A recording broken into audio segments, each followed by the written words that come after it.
Booth Daddy here on Critique Central, and I'm here with the big man himself, Hanson. What do you have for the boys today, big man? Oh well, we are fired up. Yeah. Because the NBA keeps serving us with a lot of tasty meals, Mm, and we are ready to digest all into our tummies. I'm hungry though. Oh yes, So, oh yes. uh, over the week, Stephen Curry he got to 4,000 career 3 pointers, and what do you think it does for his legacy in the game? Well, as his name goes, Steph Curry, Chef Curry. Mm-hmm. He keeps on cooking. Yeah, I mean, Yeah, he keeps on cooking, and I oh, think over the years, Steph Curry has not really been given the credit he deserves. mm-hmm. I think the bias we come across with a lot of people is they see him as just a shooter.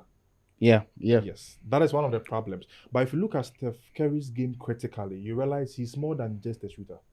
You know, as a point guard, he's transformed the game in terms of the dynamics and how the game is played now. Yeah. I remember in 1991, Michael Jordan made a point in an interview that he feared for how the game was played nowadays Mm-hmm. because with the influx of more 3 pointers in Yeah. the game, Yeah. it's going to cripple the fundamentals of the game, which was the mid-range shots, which was the post play. Yeah. But he forgot that you actually have to be skilled to be able to be very, very effective or efficient in 3-point shooting. Yeah, that's true. And one thing that I come across a lot on social media platforms is the notion that Stephen Curry is in like one of the most skilled players. In people's minds, skill only goes with being flashy with the handles and things like that. But to be able to shoot the ball effectively requires a lot of skill. You understand? And if you check throughout Stephen Curry's career, he has made bad shots look like good shots. Because in the 90s, there were people, I mean, back then when NBA was not driven by analytics, you wouldn't take many 3 pointers, like volume 3 pointers, because I mean, the farther you are from the rim, the less efficient you will be, unless of course you are Stephen Curry. Of course. And what's crazy is that I'm picking the stat from StatMamba that he has one of the highest effective field goal percentages in the league, and also one of the highest career true shooting percentages, and he's the only guard there. Yeah, I think I saw that stat yesterday. I think he's the only point guard among centers. Yeah. And you know, centers are known to have the highest field goal percentage. Yeah, because they are closer to the rim. But then he has it. It shows his greatness. Yeah. Now I don't know whether you've come across this, but arguably the greatest shooter in a lot of people's books, or the greatest point guard in a lot of people's books, is Magic Johnson. Yeah. But I think there's a fine line between greatness and accomplishment. Because if you're going to go by accomplishment, Bill Russell, has 11 rings. Has 11 rings, but he's not in a good conversation. There's something that has to do with greatness that transcends and influences the game. Can you take the game from this level to that level? You understand? And it's the same reason that the OGs view Michael Jordan in that light, that he is the greatest, because he was the one able to sell the NBA, move the NBA from this point to that point, made it marketable and everything for the league. And so if you're looking at influence, Magic didn't really influence the game like Steph Curry has. Very true. Yeah. I'll make a case for Steph Curry because if you look across Magic's career, now with the top 75 players, do you know Magic played with 10 of them? Yeah. And Curry has played with only one, the name of Kevin Durant. Yeah, it's only KD. And if you're going to look at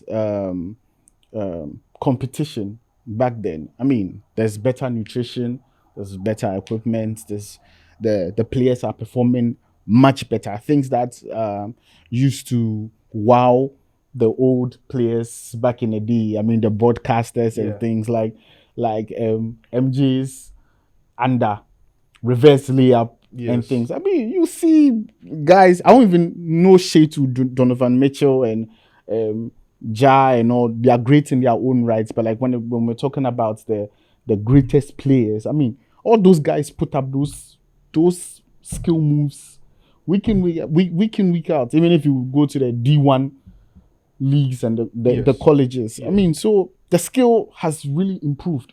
It's true. The skill has really improved. Now, let's also look at this. Way back in 2015, Mm-hmm. the percentage for three pointers Mm-hmm. across all field goal attempts Yeah. was 25 in 2015. Fast forward 10 years now, it's 42%. So you That's a realize that huge a jump. lot of players are actually attempting the three-point shot. Mhm. Now, there are a lot of good three-point shooters even in the league right now. Mhm. Now, if you look at Doncic, is one of the prolific. You look at Malik Beasley of Detroit Pistons. He's also one of the good three-point shooters. We have Grayson Allen of Phoenix Suns.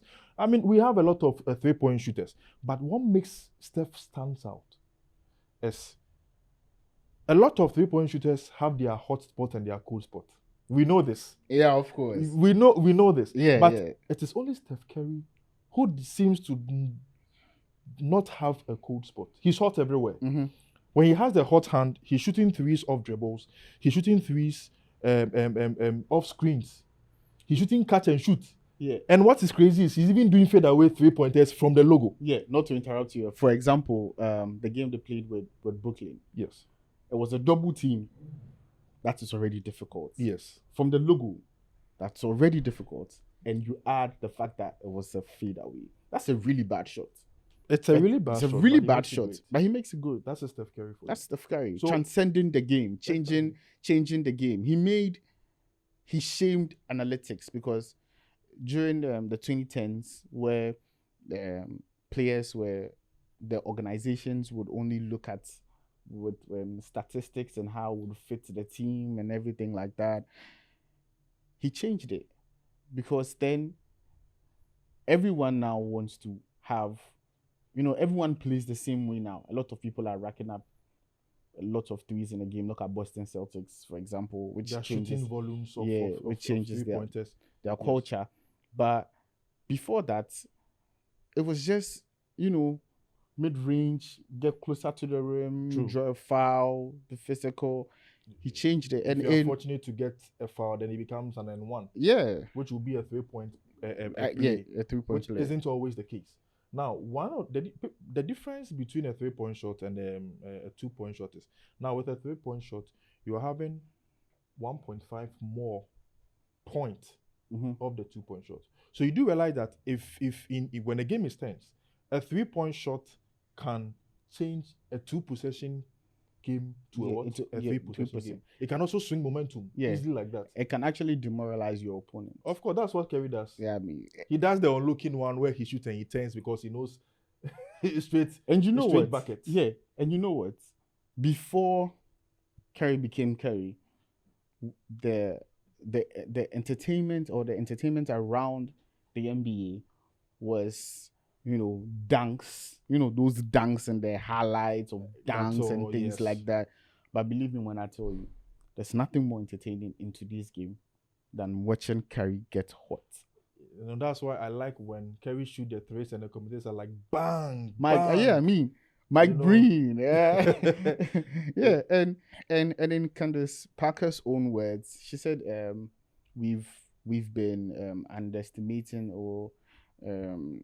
underestimating Stephen Curry for a long time because we just call him a shooter, but then he is more than just a shooter. And no shade or disrespect to Ray Allen for just being a shooter, because shooters don't create their own shots. No.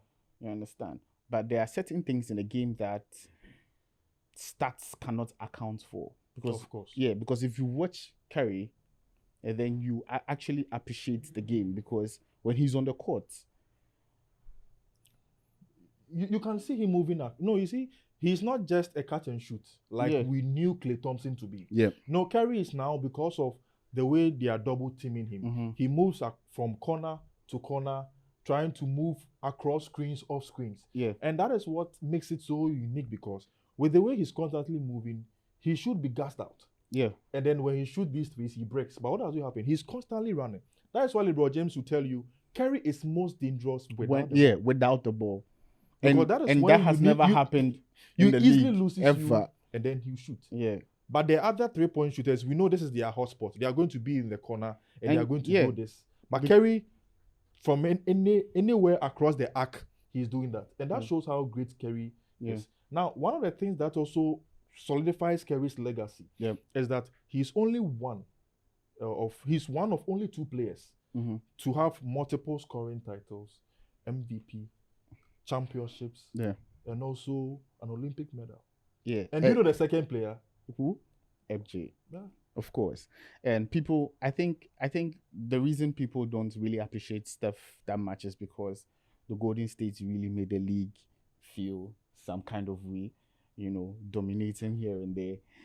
Golden State went into matches and then everyone knew that they were going to win the game.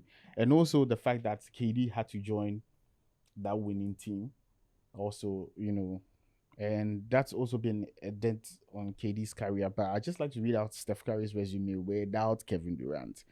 He's a 2-time champion. He's a 1-time finals MVP, 2-time league MVP, 2-time scoring champion.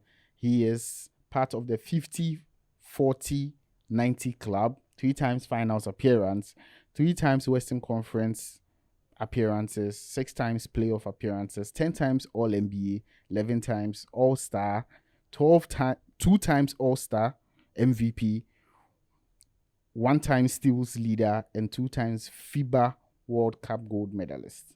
Oh yes, and look at what his resume is telling us. So there's no way we can overlook his legacy. Yeah. For me, I feel sometimes when you set certain abnormal standards, you suffer by it. Yep.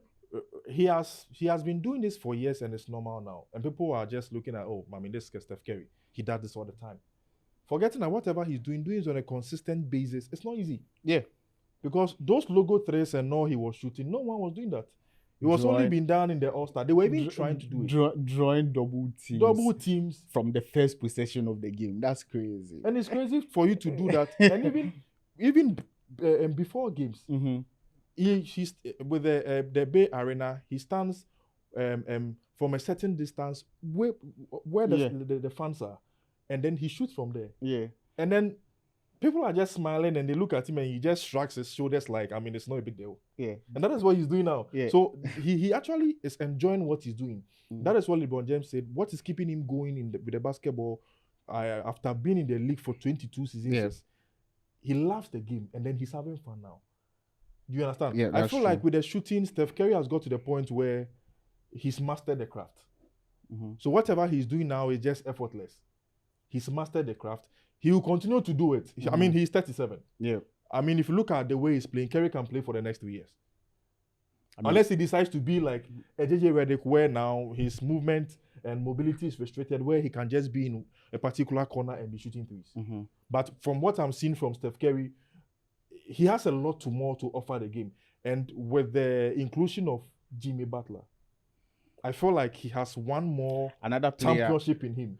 Another player whose influence in the game does not go, with the analytics. It's not driven by the analytics. It's not just the numbers or the stats. Yeah, you cannot put heart and fight and the dog mentality on stats.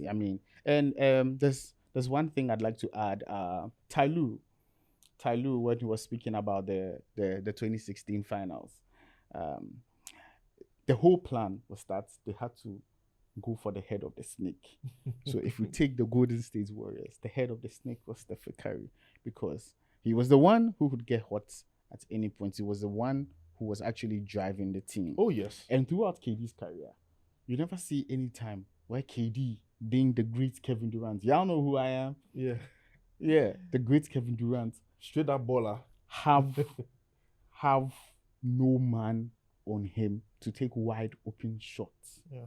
Just because they were double teaming and triple teaming Stephen Curry, coming off dribble handoffs and screens and things like that. And that was when KD they were playing more of the hero ball. Yeah. And that's incredible. And we've been able to see the reason why KD has failed throughout his career. After he Yeah, left Golden State to after actually leaving properly Golden carry State. a team on his Yeah. shoulders, take them deep into the playoffs. Yeah. So for Yes. viewers, I'd like us to say, let's appreciate Stephen Curry, because I mean, maybe we'll see another player like him, maybe in 50 years. No, maybe in we'll see 100 another years. shooter in his mode. But Yes. as I said, we'll not see a shooter who can shoot threes off Yep. dribbles and all that. All But right. he is unique. He will stand out. Yep. But we'll see good shooters along the way. All right. That's all. Exactly. All right. Thank you guys for staying with us.